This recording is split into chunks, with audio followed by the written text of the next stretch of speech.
Are you worried about balancing strength and cardio? Do you only have limited time per week and worried about making the most of it? Not sure when to do cardio, when to do strength, or what are the best equipment for you? Don't worry, we got you covered. Our top tips with just 4 hours a week. Welcome to the Peak Health and Fitness Podcast, where we're obsessed with all things health, fitness, and helping you recover like a pro. We are committed to empowering individuals in their lifelong pursuit of peak health, fitness, and wellness.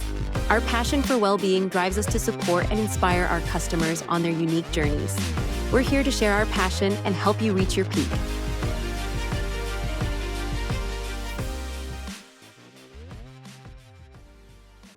Welcome to the Peak Health and Fitness Podcast, the podcast where we help you achieve your health and fitness goals by blending science-backed strategies with practical methods that fit into your life.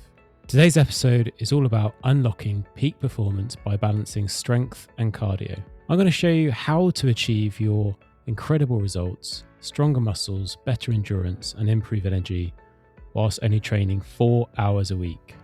That's right, 4 hours a week.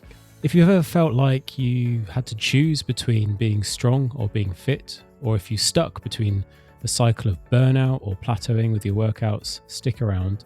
By the end of this episode, we'll help you by giving you advice on how to balance strength and cardio to achieve peak performance, to structure your training for maximum results, and how heart rate zones can supercharge your progress. But let me make one thing clear. There is no one size fits all. There is no single formula, and if you've been told this in the past, unfortunately, you've been misled. You have to trial what works for you, and here are our ideas to help you on your journey. Let me ask you a question. Have you ever seen someone who's a beast in the weight room but gets winded climbing up a flight of stairs?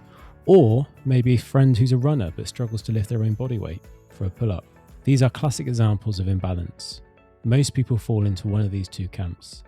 They either focus on too much strength and ignore cardio, or they overdo cardio and sacrifice their strength. But here's the truth.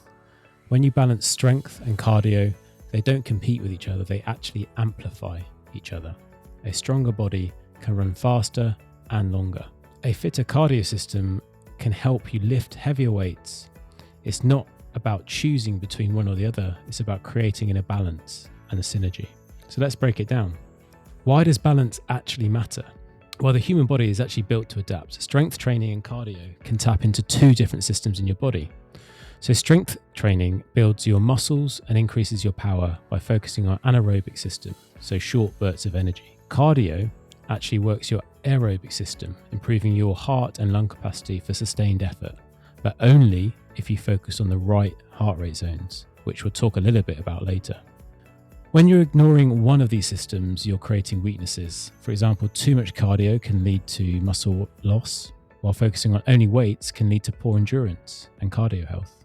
Balancing both doesn't just give you the best of both worlds, but it unlocks your full potential. You'll feel stronger, recover faster, and avoid those dreaded plateaus where you feel like you're working at something for months, years without getting better.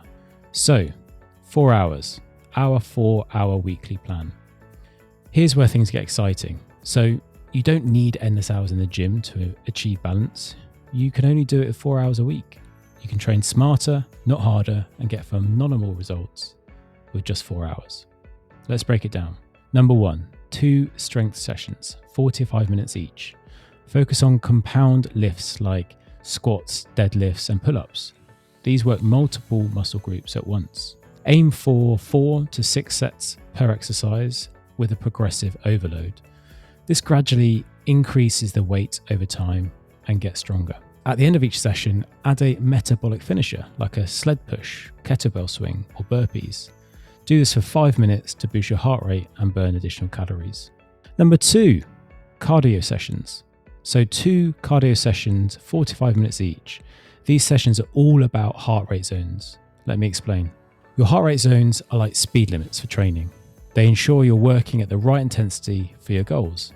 Zone 2 is low intensity cardio, perfect for building endurance and improving recovery.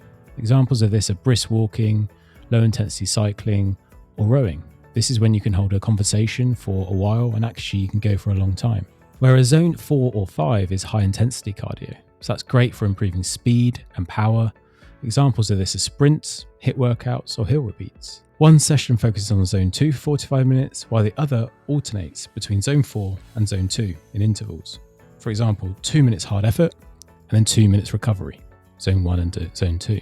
Number 3, one active recovery session. Now this is optional, but activities like yoga, stretching, or walking can really help you stay loose and reduce soreness, and they don't actually count towards the 4 hours. These are additional benefits.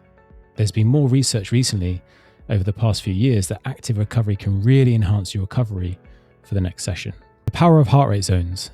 Now let's dive a little bit deeper in heart rate zones.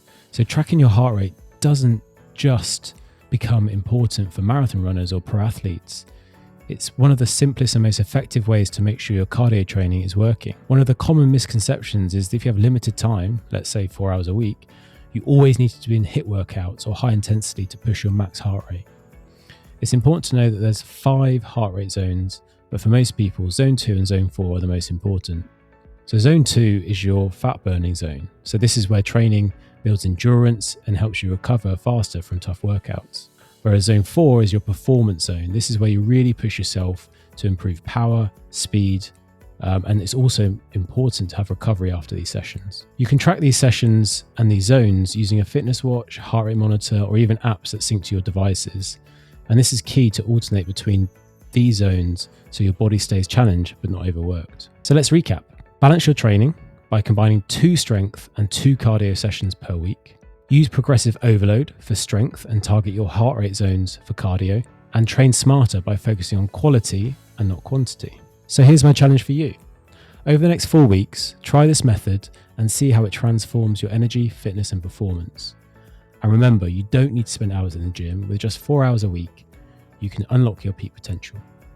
So if you found today's episode helpful, make sure to subscribe and like the podcast. And also let us know in the comments if there's anything that you'd like to know more or go deeper in. We'd love to hear your progress, so feel free to reach out, share your story on social media, tag Peak Health and Fitness on Instagram, or contact us on info@peakhealthandfitness.co.uk.